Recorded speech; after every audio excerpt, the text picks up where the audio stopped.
Pakistan's Defence Minister Khawaja Asif has made a bold and surprising claim. He says Pakistan is fully prepared for a two-front war. In simple words, he is saying Pakistan can fight India in the east and the Taliban on the west at the same time. But this is not a normal statement.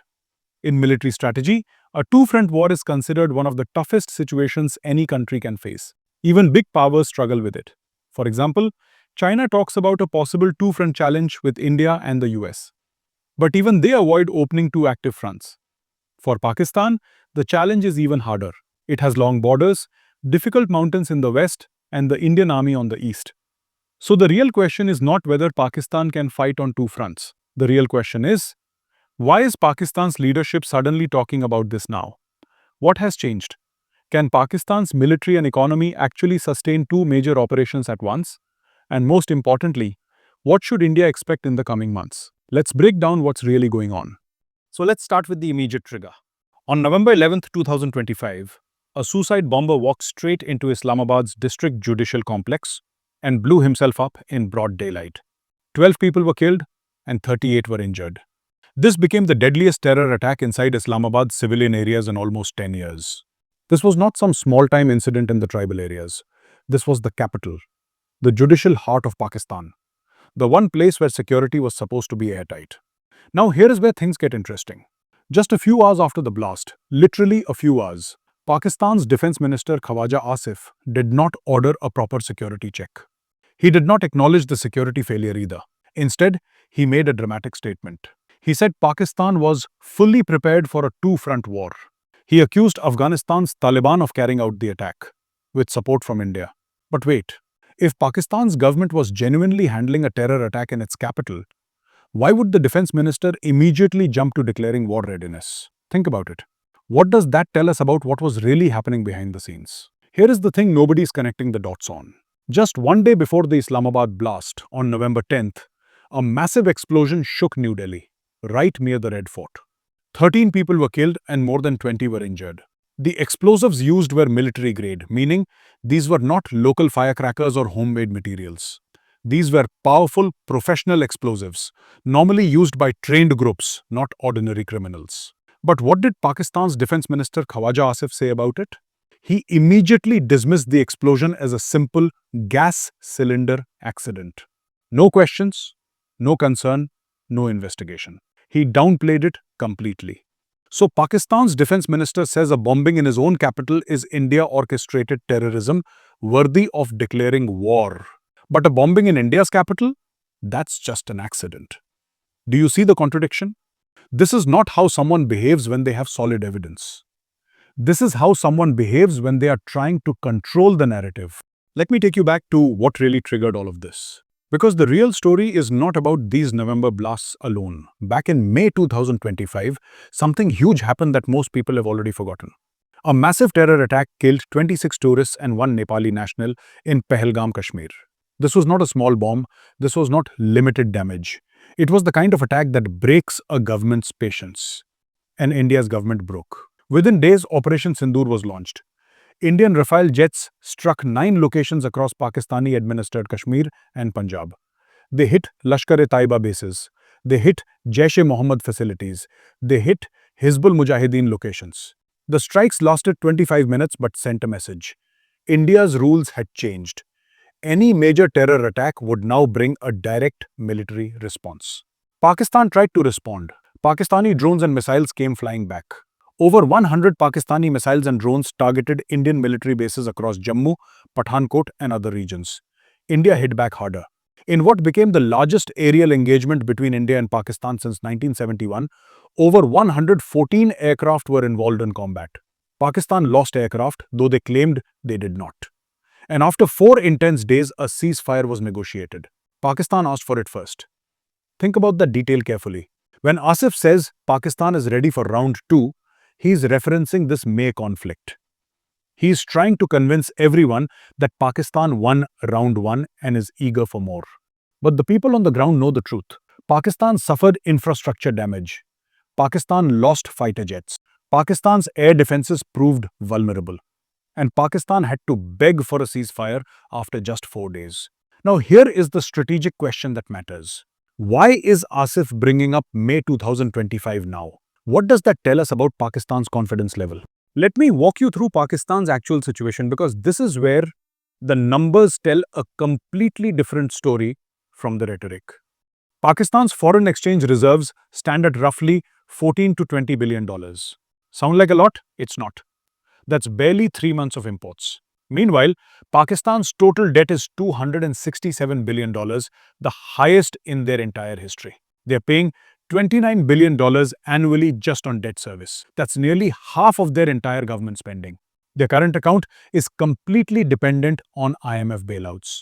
One major military operation and their entire economy starts collapsing. Now compare this to India. India's defense budget is 78 to 81 billion dollars. Pakistan's entire defense budget is 9 to 10 billion dollars. That means India spends almost 9 times more on defense than Pakistan. Not 3 times, not 5 times, 9 times. When it comes to military hardware, the gap gets even wider. India has 14 lakh active military personnel. Pakistan has only 6 lakh 60,000. India has 4,200 tanks. Pakistan has 2,627. India operates 2,229 aircraft. Pakistan operates 1,399. India has 2 aircraft carriers. Pakistan has 0. When India carries out precise attacks like Operation Sindoor, we use Rafale jets with Scalp missiles and AASM hammer bombs. These are some of the most advanced weapons in the world. Pakistan, on the other hand, uses Chinese JF-17s. They are decent planes, but their technology is much older compared to India's weapons. So when Defence Minister Asif declares Pakistan is ready for a two-front war, what he is really saying is, we are ready to fight a war we cannot win against an enemy that spends 9 times more on defense than us, while our foreign exchange reserves are almost finished and our economy is barely surviving. Does that sound like confidence or does that sound like desperation?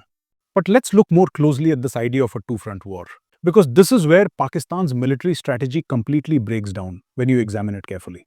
A professional military assessment shows that if Pakistan ever tries to fight on two fronts at the same time, it would need around 43 full divisions. Now, what is a division? A lot of people hear this word but don't know what it means. One division is a huge military unit. It has around 12,000 to 15,000 soldiers. It also includes tanks, artillery guns, air defense units, engineers, doctors, and supply teams. Think of it like this. One division is not one group of soldiers. It is a complete mini army that can fight on its own. So when experts say Pakistan needs 43 divisions, it means they would need almost 6 lakh soldiers, hundreds of artillery pieces, armored units, and a massive supply system working on both borders at the same time. This shows how big and resource-heavy a two-front war actually is. And here is the biggest irony. Pakistan's entire active military is around 6 lakh soldiers. So how can a country with 6 lakh troops fight India's 14 lakh strong army and the Afghan forces at the same time? It's simply impossible. Now here is a crucial question that most analysis misses. Why would Pakistan deliberately weaken its position by declaring intentions it can't follow? Let me tell you what is actually happening in this whole narrative. It starts with the terror attacks. On November 11th, the Islamabad bombing happens. Some sources claim the Pakistani Taliban did it. Other sources claim a splinter faction called Jamaat-ul-Ahrar did it. Pakistani officials are confused about who is even responsible. Then, Pakistan's Prime Minister Shehbaz Sharif makes a shocking claim. Indian state terrorism. He says Indians orchestrated it. He says Indians support terrorist proxies. He says this is Indian-backed state terrorism. But here's the problem.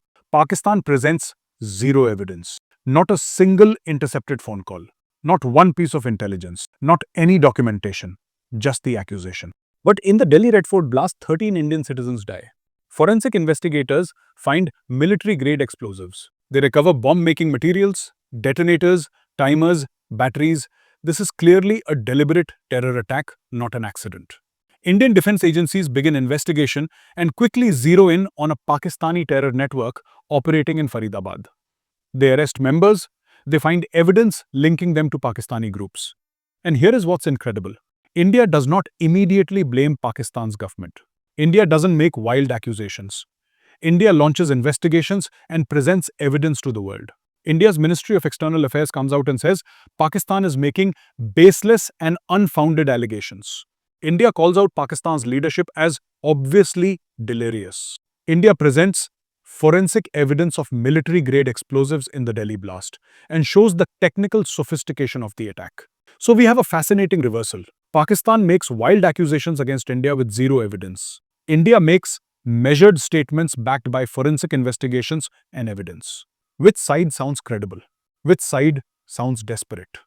So now, when Pakistan makes bold claims, the world still remembers what happened in May. The world knows what India can do. So when analysts evaluate whether Pakistan will actually escalate militarily, they look at, can Pakistan afford it? No. Can Pakistan sustain it? No. Does Pakistan have the military superiority to win? No. Would escalation serve Pakistan's strategic interests? No. Is there pressure from Pakistan's military establishment to escalate? The military wants to maintain its political power and keep defense spending high. So actually, yes, there is some pressure. But even the military understands that another conflict loss like May 2025 would destroy military credibility completely. So Pakistan will probably not escalate into major military conflict in the next 3 to 6 months. But, and this is important, there's still danger. Border skirmishes could happen. Miscalculations could occur. Another terror attack with clear Pakistani militant links could trigger Indian response. The margin for error remains razor thin. What's more likely is that we are entering a period of sustained tension. More border incidents, more terror attacks, more accusations, more military posturing. But probably not full-scale warfare, unless something unexpected happens. So here's the bottom line on what's happening right now in November 2025. Pakistan's defense minister makes provocative statements about a two-front war. But the facts tell a different story.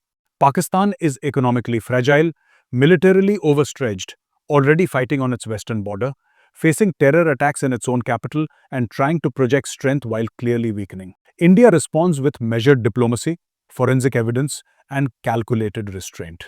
India has already demonstrated its military capability in May 2025. India understands that repeating the demonstration serves no purpose. So, do you think Pakistan's defense minister really believes he's ready for a two-front war? Or is he just putting on a show for his own people? And secondly, what do you think should be India's response if another major terror attack happens in the next few months? Should India conduct another Operation Sindoor, or should India escalate beyond Sindoor? Drop your thoughts in the comments. Let's discuss what's really happening behind these headlines. And if this video gave you new insights, don't forget to subscribe. It really motivates me to create even more for you. Jai Hind.